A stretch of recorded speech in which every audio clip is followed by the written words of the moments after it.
The Short Game is listener-supported on Patreon. If you'd like to support the show and join us on our Discord, head to theshortgame.net or patreon.com/theshortgame.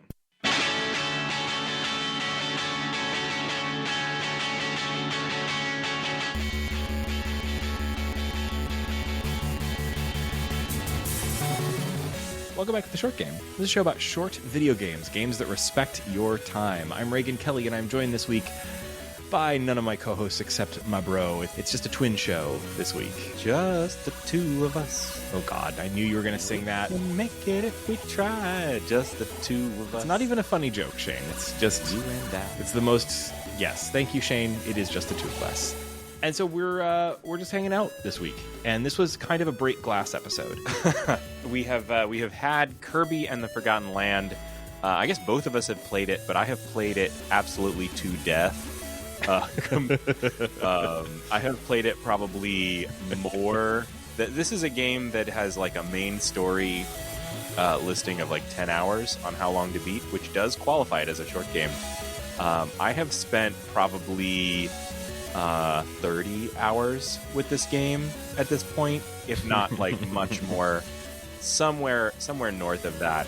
I have very nearly 100% of the game and then started over on this game, which is only because it's my son's obsession. We love this game. Mostly me playing is me just helping him. I felt good about introducing that to your household because I bought the game. I came over one day and we were hanging out, and I put the game on the TV, and I could just see your son's eyes like explode when he saw Kirby, these colorful characters, and then you guys were playing it constantly after that, and you played way more of it than I did. Yeah. I felt like either I just dropped a bomb on your house or I did something good for you. Yeah. I'm not sure which. 5-year-old kiddo is absolutely a sucker for a character action game with a like cute little pink character. He loves anything cute, and Kirby is that, absolutely. So I love Kirby too. This is really the first Kirby game that I have fallen in love with, except for the very first one, the way back on the Game Boy. And like this is incredible. This game is super good. Yeah. I've played less of it than you, but I've still also played quite a lot of it, and a lot of it with my kid. So just to explain why we're covering this now, I said this was a break glass episode. We'd been keeping this game in our back pocket for emergencies. The emergency is that I have a third child coming like this week. So I am fully expecting to be out of commission for a while. I haven't had much time to play. We're doing a lot of prep, and I'm already tired. I'm already exhausted. So I can't imagine what it's going to be like next week. So this was just one of those times where I did not have any games in the catalog. Nothing ready to go, and so here we are talking about Kirby, just me and Shane. But you know what? There's a lot of fun stuff to say about this. And because it is Shane, it's just you and me. It's just us. We're just hanging out. This is just a hangout episode. So we can just chat about whatever. Yeah. Just like, should we talk about video games? That's what we usually talk about. We talk about a lot of video games even when we're not podcasting. So yeah. So what's up? I'll tell you what's up with me. I got the Steam Deck today. Came in the mail like hours ago. Oh yeah. Oh, it's finally here. I don't know when did you order yours, or when did you like reserve yours? Because I was like hammering the get button as soon as the thing became available, and I got it relatively early. I'm pretty sure, but mine was still not first quarter. Like despite my best efforts, I still was in like the second quarter of deliveries. Here we are. I think in the late Q3, early Q4 or something. I think I'm going to check that out real quick. I'm going to search back through my mailboxes and see. Well, regardless, they have been delivering the things at a much faster pace. I was really worried that, given that Valve, they're not a major hardware. They've certainly had hardware products before, but none of them have been runaway successes. And given when they were introducing this thing in the middle of a global parts shortage, et cetera, I was really worried that we were going to be in a situation where this thing was going to be so boutiquey and so hard to get that it was going to be just impossible for people to get, and that it was going to lead to less. Like I'm really rooting for this thing to be a big player in the market, because I feel like it has the potential to move people who would primarily be console game players over to PC platform in a way that, it feels like a console, but it has a lot of the freedoms of playing on PC. And I think that'd be really good for the industry as a whole. I'd love to see, more games get good PC ports and so on. So yeah, it is a really cool piece of hardware just in terms of its openness. It as a console, it's pretty good. It's coming at a good time in the market, I think, because like people are starting to have games that they would like to play that are not going to run super well on something like a Nintendo Switch, right? Yeah, and the fact that the quote unquote Switch Pro clearly got delayed, probably I would say like fall of next year is what I'm hearing in terms of rumors. I'm not an expert, but like the fact that it's been so significantly pushed back, I think it's definitely opened up some room for the Steam Deck to really shine. So I'm not saying I'm glad that the Switch got delayed, but I think it's opening up some interesting opportunities. It's definitely like shooting for that Switch form factor, and I think it's going to be pulling people like myself away from the Switch. I haven't turned on my Switch almost at all since getting the Steam Deck. Oh, I mean, I certainly will not be able to escape turning on my Switch because of Kirby and the Forgotten Land. But that is true. We'll come back to that. And in fact, there's another new Kirby game that I wholeheartedly recommend. It's Kirby's fantastic Dream Buffet. Yes, Kirby's. I haven't Dream played Buffet. that. I'm curious to hear about it. Yeah, I'll just throw this in there. It's basically it's very similar in the structure to like Fall Guys, if you've ever played that, but it's like a online race to the finish to eat the most strawberries between you and all the other Kirbys. And I didn't realize that was the kind of game it was. That's pretty funny. It's pretty sweet. Yeah, it's everything is food, so it's got this really fun aesthetic to it. Kirby is rolling around like a ball, and you can dress him up, which is very fun. There's lots of, all the powers are food themed, so it's like a spicy pepper for the fire and things like that. And it's big races kind of interspersed with mini games, and just really kind of I just like it a lot. I think you should check it out, and we could play it online or in person co-op. It seems like very nice for that. It does have couch competitive, but competitive is not really where my Kirby fan in my house is at. So you're not excited to just crush your 5-year-old at Kirby eating contests. Yeah, he is.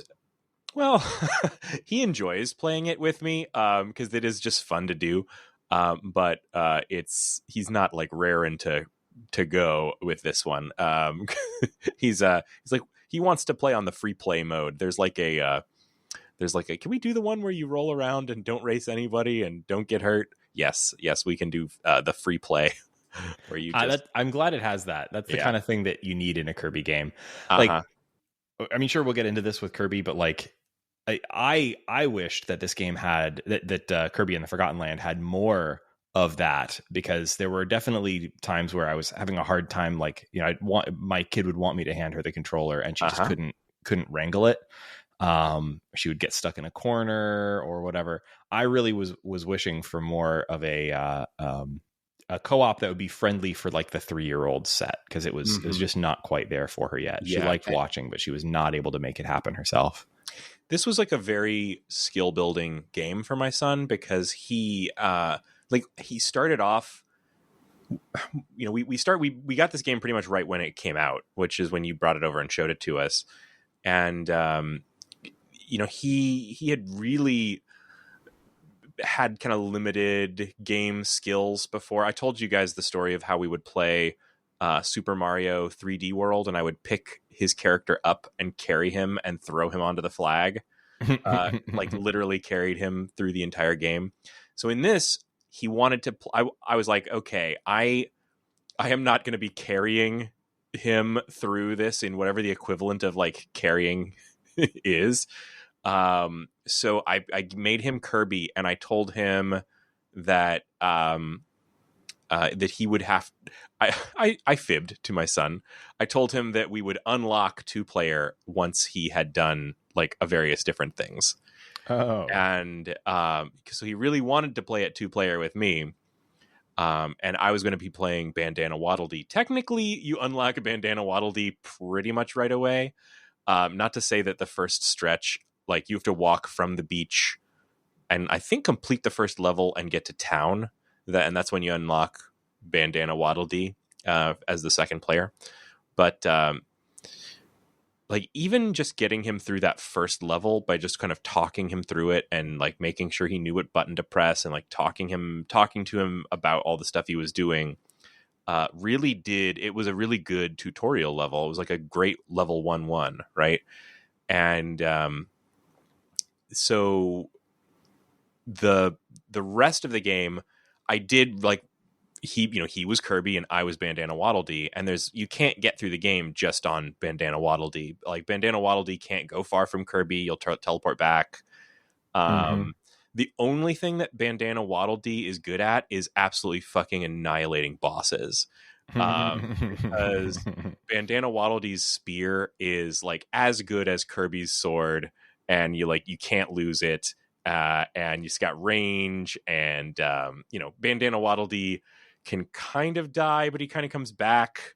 So Bandana Waddle Dee is a really great boss helper character. But Kirby really has to do it all, and Kirby is such a cool.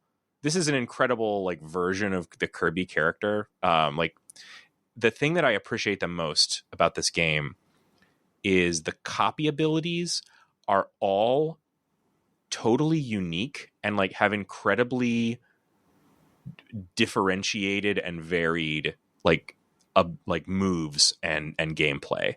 And it's not. I want to, before we jump into talking about the copy abilities, I want to talk about the best thing about this game, which is the opening cinematic and song. Oh yeah. Okay. I fell in love with this game instantly when you put it on, because everyone has played Kirby games at some point, or almost everyone. This is Kirby's first like fully.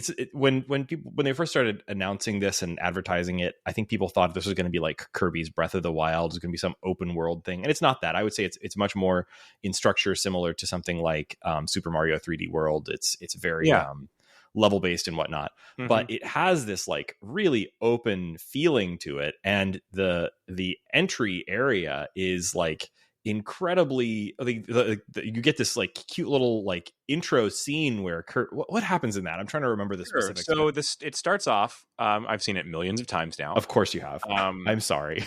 No, because we just started the game over. So it starts off with Kirby is just kind of running around on planet Popstar where he lives, which is, it looks cool.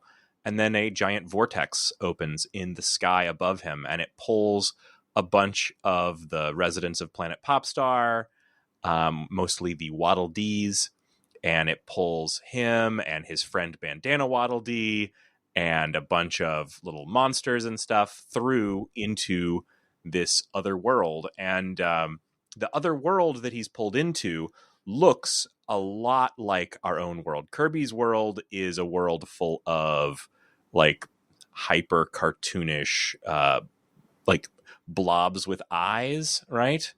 But here now he's in a world that has a lot of recognizable things from the real world, except it looks very post-apocalyptic.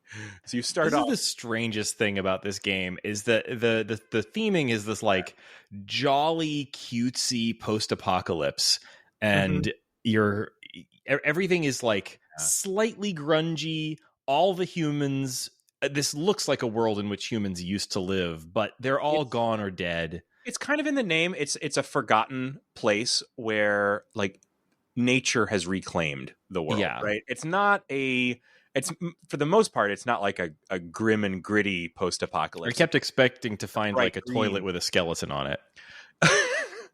There are no skeletons in this. It's very aesthetically, it's incredible that it works as well as it does, but it works really, really well. And Kirby is like comes through this forested area and through like a vine covered city block, and that's where you run into Elflin, who is the standout new character in my opinion. Elflin is a weird blue rat with giant wing ears, and thank you for giving my son a Elflin plush for Christmas. That was you are greatly treasured by him. That was a birthday gift, not a Christmas birthday. gift. That's right. That's right. Yeah, that was in the height of his fandom for this game. So he treasures that very much. Plushes are his favorite thing in the world, anyway.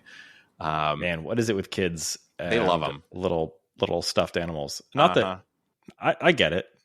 I love a stuffed animal too. Oh yeah, me too. My daughter's room is just overflowing with them though. Like the problem with stuffed animals, unlike most toys, is that I can't get rid of them because it feels like killing a puppy. I have the best tip for you. Yeah, tell me. So we got this thing that is basically a big, like imagine a beanbag chair, except there's no beans inside of it. It's just a gigantic velour sack with a zipper, and you put the stuffed animals inside of it and turn them into a beanbag chair. And you can sit on it and play on it, and then you can open it up and take them out, and sometimes he'll take all the stuffies out and climb inside of it. It's just it's terrific. Very good. That is a pretty good idea, but I'm just having like Toy Story visions of like, no, not the sack of shame, no, they love going in the sack. It's their house. All right. Yeah. So then where were we? We have the bandana waddle with Elflin. Yeah. Elflin and the bandana waddle dees. Yeah. So there's one of them with a bandana. The rest are just waddle dees. It's a Dobby clothes kind of scenario. All the rest of them are like little like Pikmin slaves, but bandana waddle dee, someone gave him one piece of clothing and now he's a warrior. I had never appreciated the waddle dees until this game. Like, I mean, they're the most generic little thing in the Kirby games, but the Waddle Dee town is something to be. It's just incredible. I love and Ty loved the Waddle Dee town too. Like, yeah, honestly, my kid also just wanted to spend time in the Waddle Dee town. We would go back to the Waddle Dee town. We'd get tired of doing levels or fighting bosses, and we would just go back to the Waddle Dee town and buy cake and eat it on the roof. Yeah, that was all she wanted to do. Absolutely. I mean, there's so many things they have packed the Waddle Dee. So I mean, it starts off with nothing there, right? So this is that thing in video games where you save the town, and like on the missions, you are saving. The objective of all of the missions is to save the Waddle Dees, and you'll get a certain number of them for just completing the mission or level, area, whatever. And then there's these side quest things that are like secrets you can find. And I mean, the level design in this game is just fantastic. Like, the levels have like a sense of place that like no Kirby game has ever had before. And then on top of that, they have all of the Kirby has always had these like really deceptively twisty turny levels that usually have multiple ways to go through them and lots of secrets. And that's really true here too, and it's done in a really satisfying, fun way. Especially since Kirby can move in this new direction now. You've got this kind of 3D level design, and a lot of the copy abilities are like stepped up in terms of like letting you move around in different ways and stuff like that. So like you're out there, you're saving the Waddle Dees, and then you're unlocking buildings in the town, different stuff like that, and you unlock a lot of cool stuff in the town. There's like a fishing mini game, and there's, like you mentioned, there's a restaurant, and there's like 3 or 4 different stores, and there's a coliseum where you can do a boss rush mode, and like there's a lot of stuff in the Waddle Dee town to do. And it's, and not to mention, like, Kirby has his little house, and in the little house you can like collect toys and display them on Kirby's little table, and Kirby can go to sleep in his bed. And Ty wanted to do all of this stuff. It was wonderful to see. Did you do much of the fishing? All my daughter wanted to do was do the fishing. We didn't really like the fishing that much, but that's cool. I mean, different strokes for different small humans. Yeah, we did a lot of the Coliseum. That's much more fun. The fishing was really boring, but I had to do a lot of it. Yeah, that's cool. What I really liked, though, the gachapon machines and the little toy collection. That's super fun. You find those in the world. They're a good collectible, but you can also just buy them with coins out of this gachapon machine. It's a really I mean, collectibles. We have a long-standing understanding of what is a collectible, what is a good collectible on this show.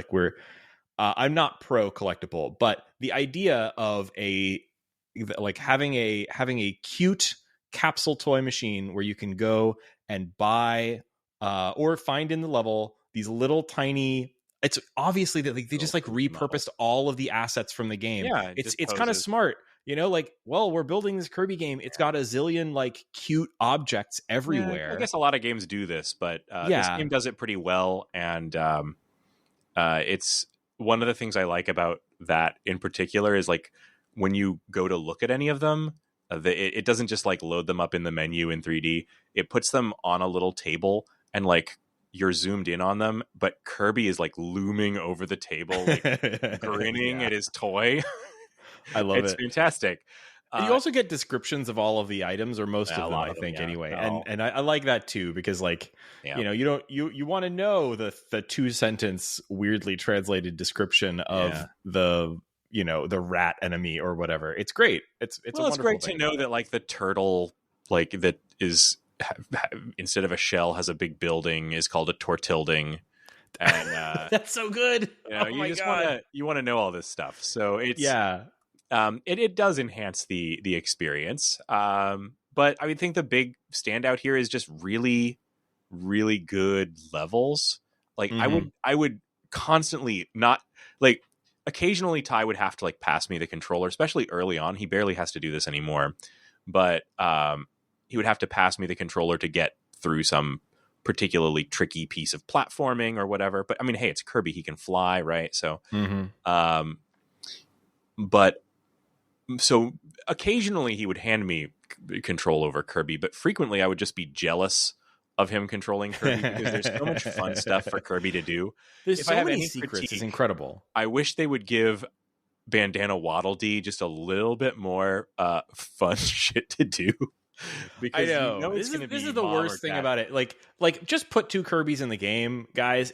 For the dads, you gotta have this. The Bandana Waddle Dee thing is really tough because if you're playing as Bandana Waddle Dee, but if you're playing as Bandana Waddle Dee, you're so much more limited. But there's no way you're gonna ever convince your child, assuming you're playing this with a child, which obviously, we're talking about this game from the use case of a couple of dads who've tried playing this game with their kids. I played a lot of it on my own too. But if you're playing this game with a kid, you're never going to convince your kid, hey, I know you like that Kirby fella, but it'd be really fun playing as this dork. Look, he's got a hat. He's got a hat. You're never going to convince your child to play Bandana Waddle Dee.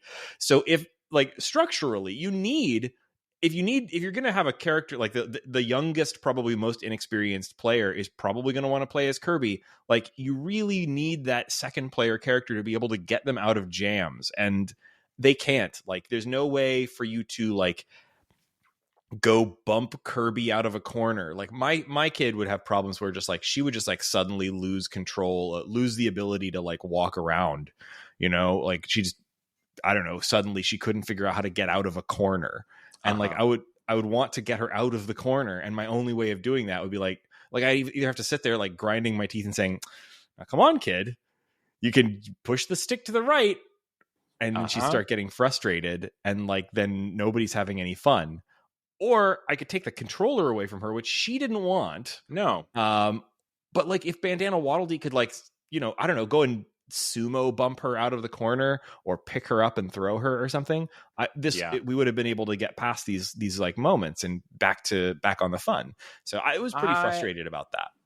On the one hand, like I totally agree. Like I had 1,001 of those moments, but on the other hand, like I kind of went into this having had exactly that experience with Super Mario 3D World, where like I now know that it's completely possible for player 2 to literally carry player 1 through the entire game, right?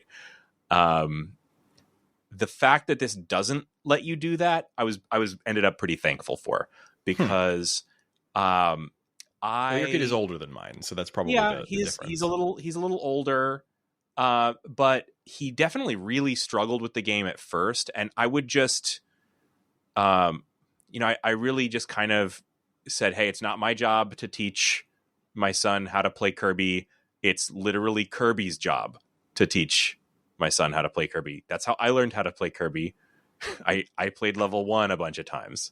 So you learned how to play Kirby by downloading the Game Boy ROM on a school computer in, like, what would that have been? 1999. Yeah, the La Escuela Rice. And running it on the 386s, just like I did. Yeah, that was pretty great. Good times. I don't know how many times we've told that anecdote on the show, but I just have to. This is the Kirby episode, so I have to tell it again. Which is we went to a school that in the early 90s was kind of on the forefront of having a miniature computer lab in every room. So every room had tons of computers in it. We were from Houston, Texas. This was Compact's hometown, basically, absolutely. And they had some kind of big grant. And we're talking about an elementary school where literally every room had 30 PCs. And that's like mind-boggling. If you just think about like the space that would have taken up. Full-size PCs. Yeah. There were these like Compaq all-in-ones, kind of like imagine the like beige Compaq. They weren't all in ones. They had CRT monitors stacked on top of. Like, no. You haven't seen these things in a while, Shane. I've been looking for one on eBay because I think it'd be a fun thing to have these days. Really? No, they were an all-in-one. They were. I know the model, but I don't remember the number off the top of my head. They were an all-in-one 386. Refresh my memory soon. With a CRT. And they were really neat machines. And they were really badly locked down because it was the 90s. Or actually, I guess by this point, no, I guess it would have still been in the like very late. Yeah, 90s. They were so locked down that oh man, you you couldn't do anything on these computers. But Raygan and his friend John figured out that you could make a DOS boot disk and boot from the floppy drive of these machines, and then go onto the machine and delete the security software. Yep, which was literally just I remember it was fortress.exe, and you just have to boot to DOS and then go delete in and the fortress dir or del or whatever it was. I don't remember DOS commands. Fortress.exe, and then you were in charge, baby. Jailbroken. Yeah, and at that point, what can you do on these PCs that you couldn't already do? And the answer is run emulators. Run. And at the state of the art in terms of emulators back then was original Game Boy. It could run most original Game Boy games pretty well. I remember it was too slow to run Nesticle. Oh, man. So we had to run whatever the Game Boy emulator was. I think it was like No Money GBA, or not No Money GBA. That would have been much later. No Money GB, I think. Whatever it was called. I don't remember. Some 90s Game Boy emulator. But I remember playing an absolute ton of the Kirby's Dream Land. And the other one that I played a ton of for some reason was Avenging Spirit, which actually just got a re-release on cartridges from Jalico and I forget which company was doing the re-release. I bought one. I was like, man, this is the one Game Boy game that I would. It's so expensive now. This is another weird sidetrack, but like, I don't know how I happened to manage to stumble on that one particular game, Avenging Spirit. But if you haven't played Avenging Spirit, it's an amazing game about you're a cute little ghost who can jump between bodies of like gangsters and kangaroos and robots and do platformer stuff. It's a wonderful game, but it's crazy expensive now because it's like a really kind of a uncommon like. It's way out of my price range, but buying a nice re-release of it, I was all for it. So that's still coming to me in the mail someday when they finish that whole pre-order situation. Anyway, Game Boy ROMs, they were a thing. They sure were. And Yeah, so that was a good introduction to Kirby. I have tried to explain. Ty has asked me a million questions about Kirby, just because it's a frequent subject of conversation. He wants to know everything there is to know about Kirby, and so I told him, that basically I had a Game Boy because I was not going to explain this situation with the computers. Yeah, you gotta explain. Well, son, in 1990 something, Daddy figured out how to pirate games. Yeah, and that's how I played Kirby's Dream Land. Yeah, Have you showed him how primitive the original Game Boy Kirby was? I wonder what his reaction to that would be. I have. In fact, when I had shown him pictures of a Game Boy, and then when I got the Mii Mini, he was like, a Game Boy. Oh. And he wanted to see Kirby on it immediately. And he was perfectly happy to play that version of Kirby for a while. He liked it a lot. And we've also on the Switch played a decent amount of a couple different Kirby games on the Virtual Console on the Switch Online. So that's good to hear. Yeah. A lot of the SNES Kirbys I think hold up pretty well. Mm-hmm. The two that I think we've messed around with, I'm trying to remember. One of them was one of them's the one with the animal buddies. I like that one quite a bit. As for SNES, it's been too long, so I don't remember which ones are which. But yeah, another one. I was mainly looking at the SNES ones, but the second SNES one is the one that's like a compilation of a bunch of little games. That one, that's the one. That's a really cool game. Yeah, it's a fun one too. There's just a lot of variety. It's weird. I think that one's like Kirby it's all just Superstar or something. I forget the names like now.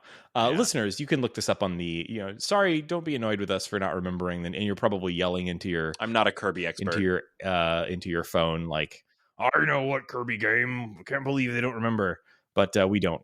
And we're too lazy to look it up. You have a very skewed image of our listenership, which is that A, they are like Kirby experts, but B, they're also angry Kirby experts. Angry Kirby experts. I feel like that's specifically like angry a huge at me. overlap. Honestly, if you are that person, please actually reach out. I'm very curious about your viewpoint. If you want to yell at me about Kirby, I'm down. We could have that convo. Absolutely.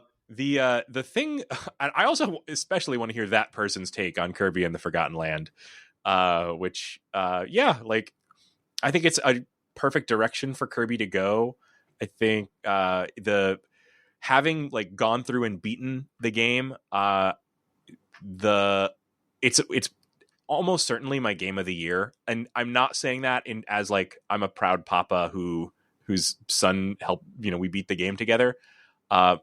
Especially once you get to the end, there's like a whole like final series of levels that are kind of post credits, and those were like genuinely hard, and like my son could not do them, but he wanted to watch me do them. Like this game has it's such a good experience, like beginning to end. It's so like fun and pitch perfect, and we haven't even mentioned like mouthful mode, which is so good. That's the new gimmick of this. Yeah. It's really the funniest. It's mostly just like put key in lock.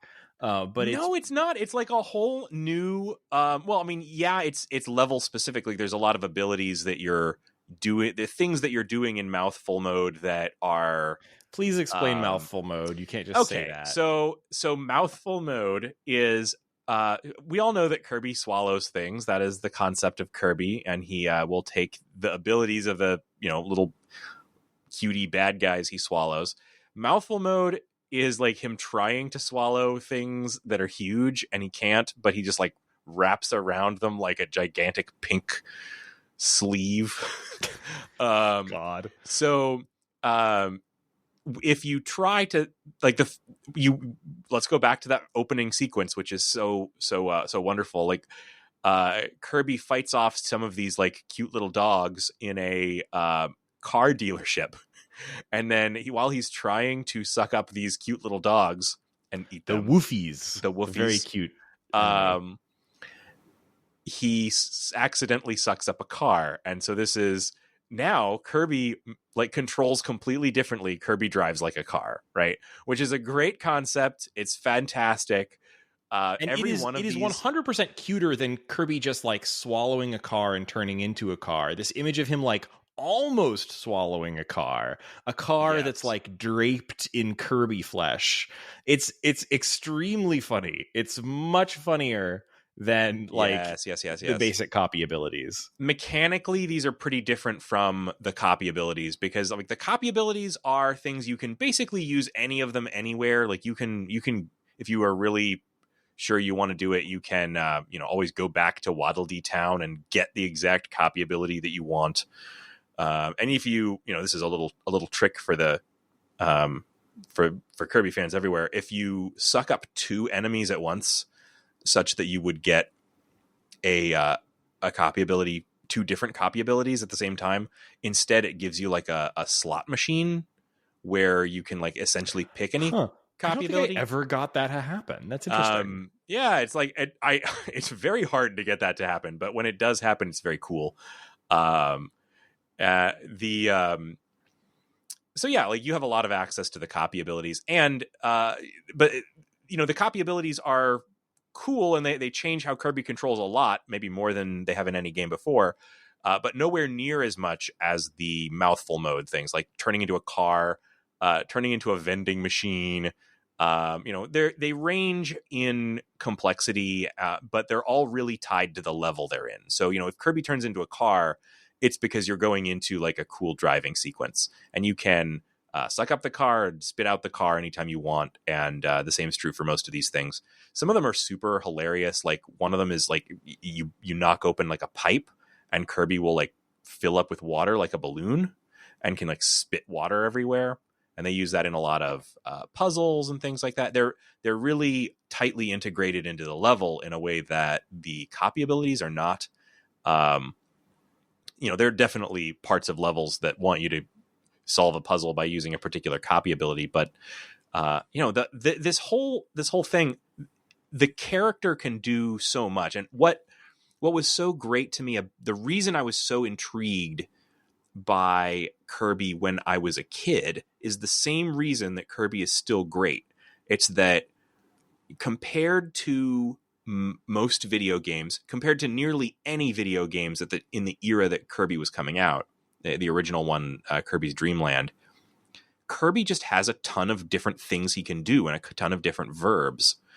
And like Kirby plays in an incredibly complex way for a little pink blob that's easily controllable by a 5-year-old. So I mean, that it's so great. I'm so glad this game got made. I'm really glad your kid like grokked it. I kind of took a break from trying to play it with my kid, because she should play it with Ty. Yeah, that'd be fun. It was starting to lead to some like frustration, but that was the last time that I really gave that a shot with her was a couple of months ago. Now she could do Bandana Waddle Dee with Ty, and I bet they would have a great time. Bandana Waddle Dee automatically teleports to wherever Kirby is. So that's the way to go. Yeah.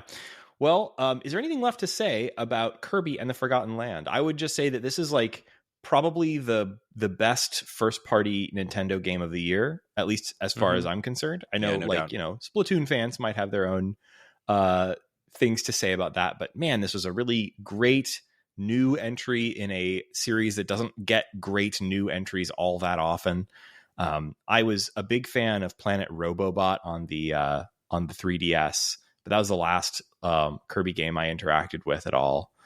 There were some kind of middling ones between then and now, and then this game like came out earlier this year and was really good. Like, and we also didn't talk about the graphics. Like, the Switch is really showing its age, but this game is incredible looking. It's a beautiful game, yeah. Yeah, they've done a lot with like blurring background elements. Like, you can, if you really look for it, you can see things like characters that are moving around in the background. The farther away you get from them, the lower, the number of frames of animation they have, to the point where if you really get far enough away, that little woofie moving around in the background is like a little like slideshow GIF with 4 frames. But they're clearly like doing smart things to make the stuff that matters look good. Yeah.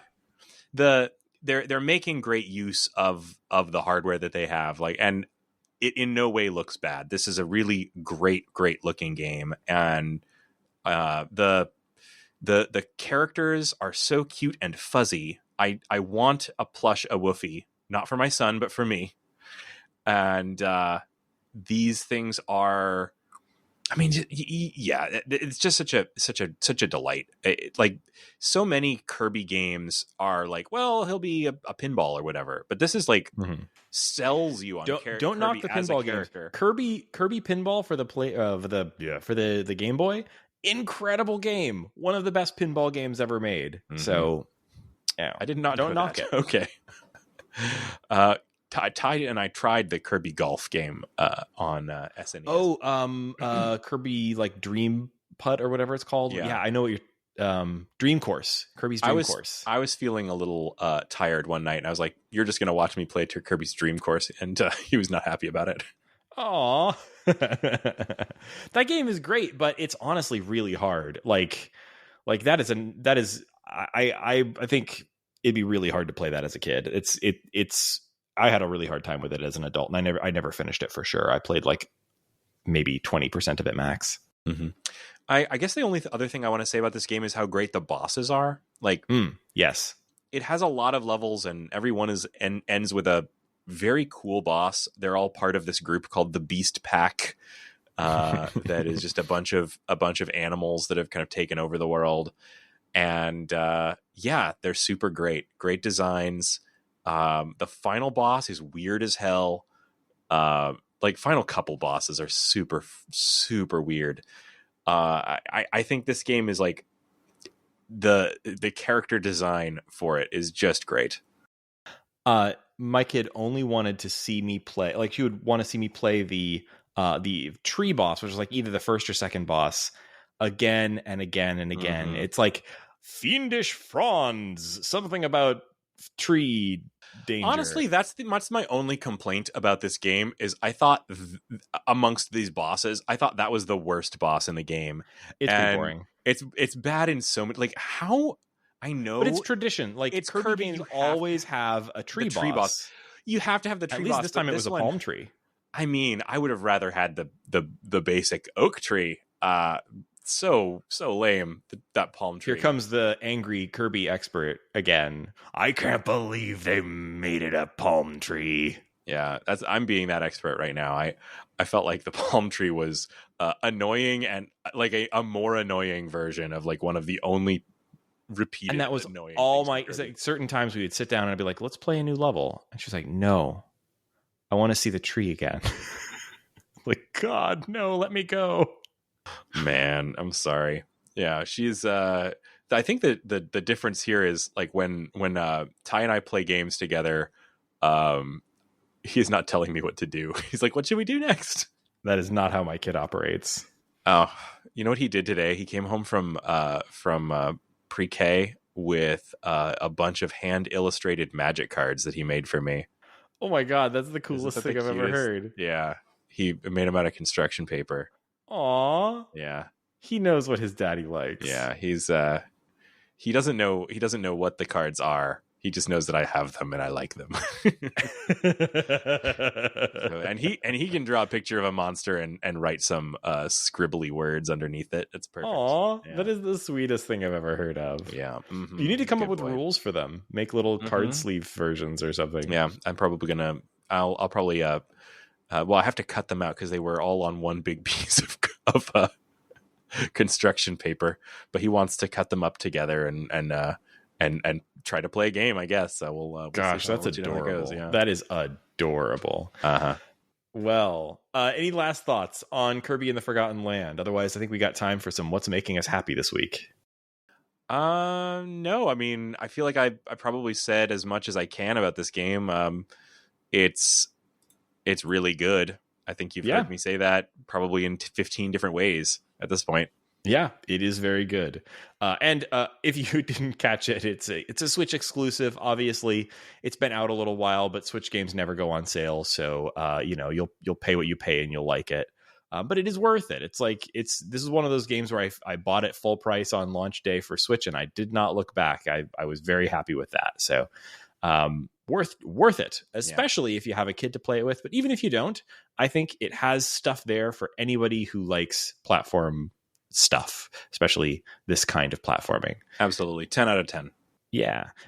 So I was going to recommend a game for what's making us happy this week. And actually, the first thing I need to do is say a quick thanks to a listener, Jesse, on the Discord, for recommending a game called Dungeon Encounters. Hey, Jesse. And it's been what I've been playing a good chunk of this week. I'm nowhere near done with it, so maybe I'll change my tune by the end. You never know. But this has been a really cool game.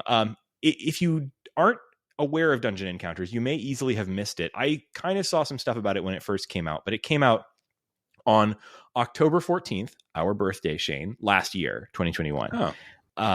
And it's a really, really strange game from a major developer.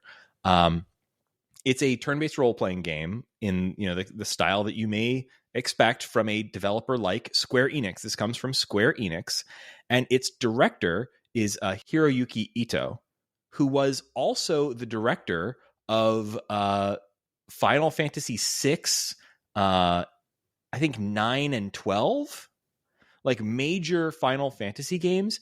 And he's credited as being the guy who created the active time battle system. So like RPG royalty. I don't know what that is. If you aren't familiar, the active time battle system is the system that Final Fantasy games have used since at least 6, where you have a kind of the sort of, I think, semi-apocryphal description of like where he came up with this idea was from watching F1 races, where like the cars are going around the track at slightly different speeds, and it's possible eventually for one to essentially lap another. And the idea was like, rather than having characters acting in a specific order, like this guy, then this guy, then this guy, everybody has a speed stat that affects a kind of a meter that goes and shows like how fast they are getting to their turn. So a character that's very fast, that meter might be moving more quickly, they get more turns. And there's other aspects to the ATB as well, but basically the ATB is like a big aspect of what made the Final Fantasy games for a certain era. And apparently he just sort of had some leftover ideas about active time battle system that he wanted to address. He's been around in the industry a long time. I don't think he's exactly like close to retirement at this point, but he's kind of like ascended to the heavens, right? But he wanted to make this game. I don't know exactly how this works, but my read on it is that, he wanted to make a new game based on active time battle system where he could explore some new ideas he had about it, or maybe some things he had previously wanted to do. But who's gonna pay for a like huge budget turn-based? They've really, even with the Final Fantasy games, moved away from that style of battling to this much more fully 3D action kind of style, like with the new Final Fantasy VII remake. So I guess nobody in Square could say no to this guy, and they let him make this really low budget game that looks like absolute. I mean, I when I say this, I say it with love. It looks like trash. You look at this game, you like take one look at its art, and it is a game that takes place entirely on graph paper. It's got little characters running around on graph paper right now. It's like a lot of little numbers everywhere. Like numbers represent. There's numbers all over the graph paper representing encounters that you might have, and you can look them up in the menus. So like if you see like there's a D12 on the graph paper, that means that if you go into the menu, you can look up, okay, D12 is an encounter with 2 hydras and a mummy or something like that. Like it keeps a log of this stuff for you.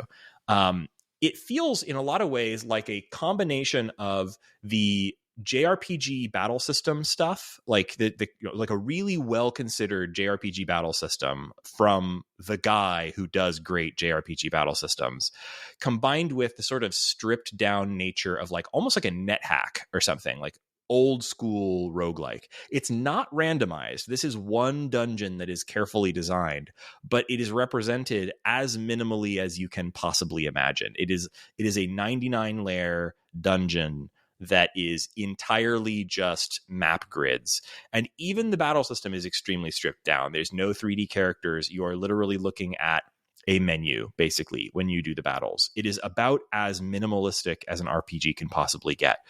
There's essentially no story. You can go into the menus and read the backstory on the various characters, but they don't talk to each other. There's no dialogue of any kind. It is just RPG as puzzle, basically, or RPG as battle system delivery. Plus, of course, the aspect of like exploring a dungeon. But it has this incredible push and pull of that. Like, if you ever played this has really made me rethink what it is I like about RPGs. I've previously, if you'd said like, what is your favorite RPG? I would say probably Persona 4. And Persona 4 combines this sort of randomized, very difficult dungeon crawling mechanic, with a pretty good battle system where you've got all these. It's got a lot of bells and whistles in the battle system. There's tons of every type of demon has weaknesses to different elements, and all of this. There's this press turn system where you can get extra turns depending on what you do, and there's all these little bells and whistles to the battle system. This has almost none of those things. Enemies don't have like weaknesses. So far, what I've played, basically there's two kinds of damage. There's like physical damage and emotional damage. Exactly. And magic damage. And every character can equip both, if they want, magic and physical weapons. There's no classes. Everything is as stripped down as you can possibly get. And even like when I say things like characters don't have or enemies don't have weaknesses, like they have different types of attacks, but like you don't have like an enemy that's like weak to magic. Every character, yours and the enemies, have a certain amount of kind of shield damage that they can take that's physical, and damage that they can take that is magical before it starts hitting their HP. And like, everything that would be just like a status, like weak to magic or something, is just represented as part of those numbers. Like if something is weak to magic, it's because it has fewer points in its shielding against magic. Everything is right up in front of you. You can see the active time battle system, like meters for all of the characters, including enemies. Everything is sort of revealed to you for the most part, and it leads to this very sort of puzzle game feeling of the combat, and it's extremely compelling. It's about as simple as one of these can get, and yet I just kept going back for more and more and more of it. It also has some ways in which it's kind of brutal. So like, if your characters die in the dungeon, you don't just reset to some save. It's constantly auto-saving. So I took I'd been leveling up my characters. They were, I wasn't super far in, but I was about level 20, and I had them down in the dungeon, maybe 10 levels down. And I took a wrong turn. I hadn't been properly leveling up, and I did a full party wipe. So what happens? They don't just go back to the academy at the top of the dungeon. No, you have to go in and rescue them. And what that means is you have to go back to the top of the dungeon, raise a new party out of your limited selection of characters. By the way, if you run out of characters, if you take that second party in and you kill them too, your game is over. You have to start the entire game again.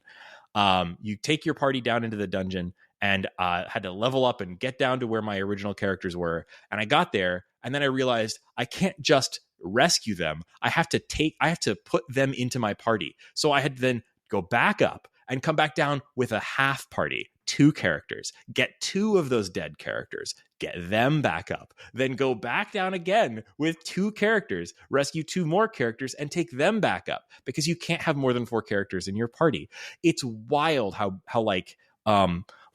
it's like hostile to you. It like doesn't care, but it's also like really, really compelling. I don't know. I don't know how much else more I should say about this game, other than that, like, this game got really, really mixed reviews, and I think it's definitely not for everybody. Like, you can look at this game and be like, this looks like trash. It looks ugly.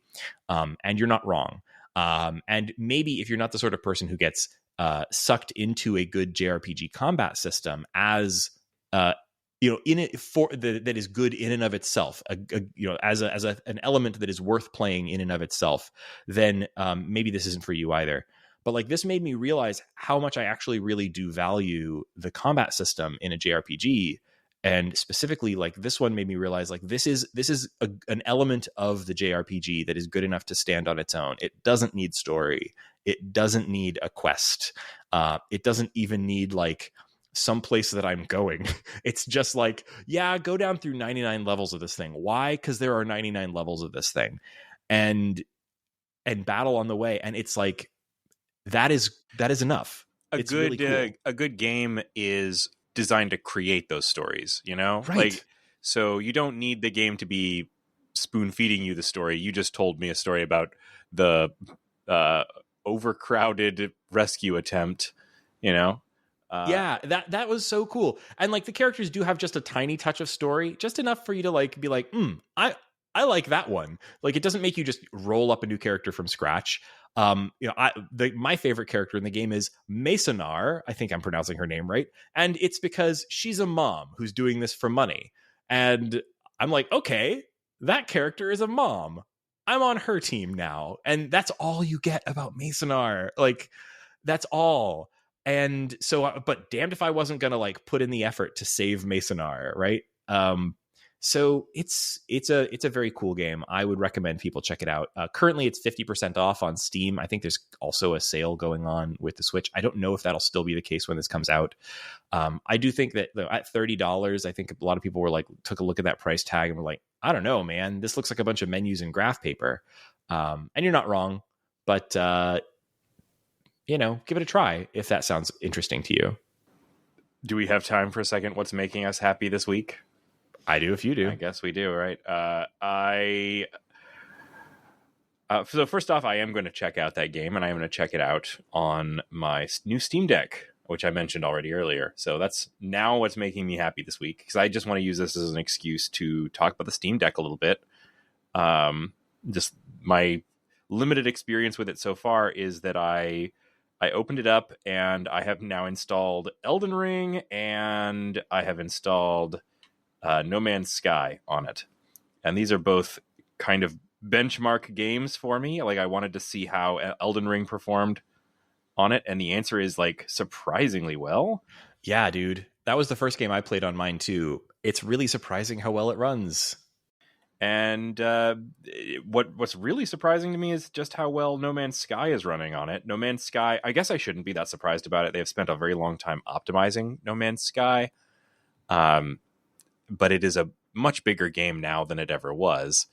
And it's a few years old, but it's great looking on it, and it plays great. It played at 60 FPS, like without me touching any of the settings. I was able to turn the graphics up from the defaults. And it perfectly synced over my save and everything for both of those games. The startup experience has been really great.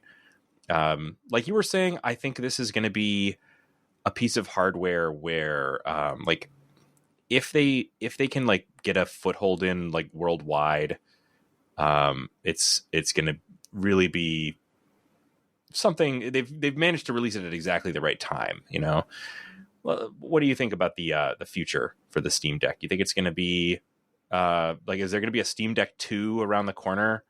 I mean, yeah, I think so. Like that's the thing about PCs. Like consoles are on these like 7-year development cycles or whatever, right? You know, sometimes like it'll be ages between. But what's the difference between this is a console? It's not like they're going to come out with, you know, a graphics card swap or something. It's not a PC. Like it is built from some PC parts, but so are consoles. Well, I think in many ways it is a PC. I mean, like first of all, Steam or Valve just calls it a PC. They say this is a new PC form factor. You know, you might buy a laptop, you might buy a desktop, you might buy a handheld. This is a new form factor of PCs, and they've committed to, publicly said that this is not a one and done. They said this is going to be a multi-generational product. They're gonna continue developing. They haven't said like, yeah, and next year we're putting out Steam Deck 2 or something. I think what you're probably going to see though is like on some schedule that keeps pace with the APU that's in the Steam Deck. Valve kind of got first crack at it, but it's coming out in other devices now. And AMD and other chip makers, they don't stand still.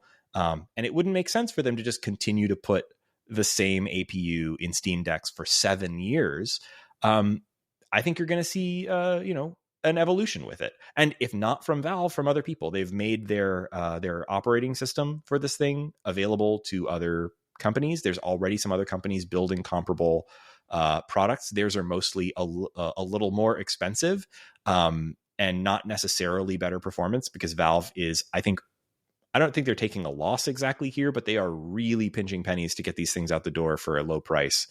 But they are I think this is now a thing. Like, handheld gaming PCs are now a thing. The integrated graphics in like AMD and even Intel has like incredible integrated graphics now. And if you're running something with a screen as small as the Steam Deck, especially at 720p, which is basically what the Steam Deck screen is, like really low power APUs are able to drive a 720p image all day on even pretty good, pretty high spec games.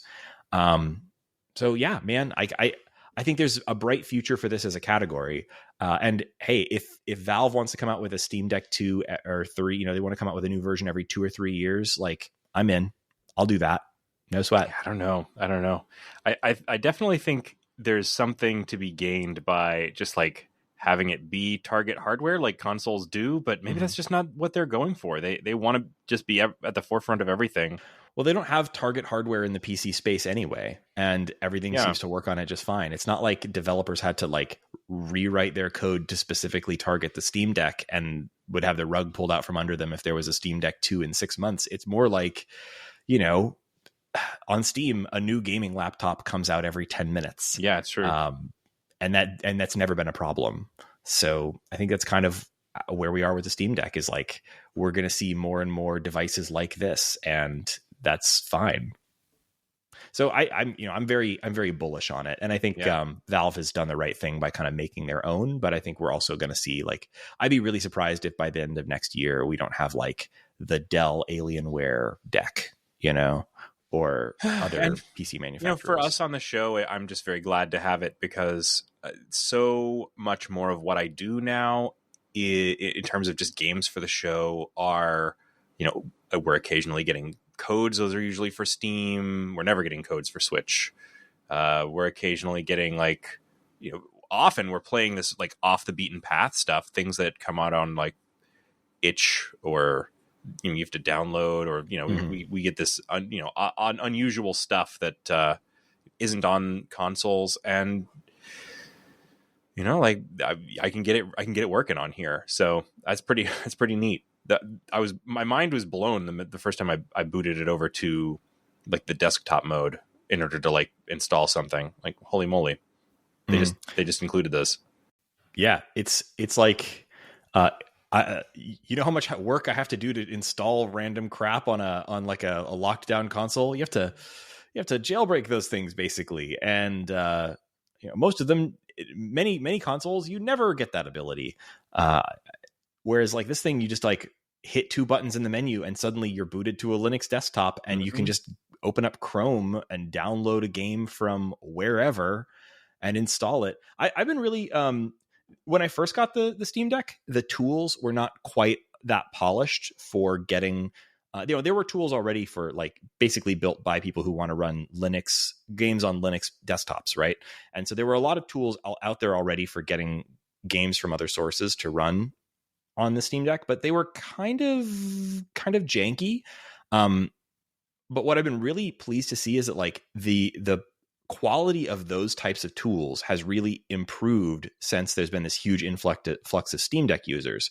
So like, if I want to run a game that I've gotten, say, for free on the Epic Game Store, I have a lot of games I've gotten from the Epic Game Store for free because they've been throwing around money so much. Initially, I had some trouble getting that to run, but now you can go on the Discover Store, which is their kind of app store. You just go over to the Steam Deck's, like, the desktop mode. Go on the Discover Store and install Heroic. That is a free open source game launcher / installer that can get games from both Epic and GOG. You can log into your account. It shows you your account list. You click install. It downloads and installs the game for you. And now it has it didn't originally when I first set this up, but it now has its own built-in thing where you just click a button in its menu and it will add that game to the Steam interface for you. And then you can close that, get out of the desktop mode, and go back over to the regular Steam Deck interface, and there's your game. And it works in almost every way just like a regular Steam Deck game, like that you've downloaded off of Steam. There are some things you need to be aware of, like, when you do start getting into games that aren't quote unquote verified for the Steam Deck, you have to start paying attention to things like what version of Proton is it running with. But most of the time, things just work. Like, you just install them and they just work. Especially if it's a game that is like natively supports controller input. But even games that don't natively support controller input, Valve has put a lot of work into the Steam input system where you can download these profiles built by people to let you play games that weren't optimized for controllers using a controller.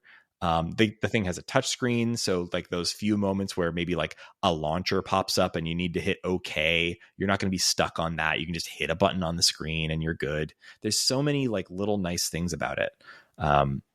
And even stuff that seemed weird at first, like why did they put these big trackpads on here? They make perfect sense once you start that stuff. Yeah, I've been messing around with them in a lot of games. For me, and just now in No Man's Sky, it's very cool to have both. Like, I'm used to playing No Man's Sky with both a controller and a keyboard and mouse. I've done both, but usually it's a matter of doing one or the other. The look on No Man's Sky is you get the controller based look with the joystick, and then you get more of a mouse flicky look with the D-pad. And like, they're both, I found myself going back and forth. It's kind of cool. I really like that aspect of the hardware. I think they nailed the feel of the trackpads. They're like super useful for point and click interfaces too. So really cool. That's one of the big areas where like I am excited to see more hardware makers get into making handheld form factor PCs, but none of them have been copying Valve's trackpads. They all just have basic gamepad input and a touchscreen. Mm-hmm. And for many games, that's fine. I don't use the trackpads in every game by any stretch, but like when you do need it, it's really nice to have those. So I think, if you're, not that there's that many people in this situation, but if folks are considering, well, should I get a Steam Deck or should I get like a slightly more expensive, like Aya Neo or whatever the things are, like these other companies that are making these things, just get the Steam Deck. The amount of performance you get for the amount of money you pay is incredible. The fit and finish of the hardware is fine. I think, I haven't held any of the other competing products, but it's not quite as solid as something like, I don't know, like if you've held a nice PS Vita or something, it doesn't quite feel like that nice, but it's like very nice hardware. It's decent. And just like, it's really well thought out. Valve has been working up to this point for well over a decade now with the various aspects of their Steam input, Steam controller, the Steam OS, the Proton, all of these different projects finally came together with the Steam Deck. It's incredible. And, we're coming back to the subject of the Steam Deck now because I've received it. Like, we've talked about it a fair amount previously on the show because, I was curious about it. I wanted one. We've been back and forth a lot about it and hearing about yours. Mm-hmm. But if you, as a listener, are interested in it, it is a decent time to sign up for one because at the rate that they're putting them out, they will basically be caught up with all of the pre-orders or back orders by the end of September. So I think you probably could get one for the holidays.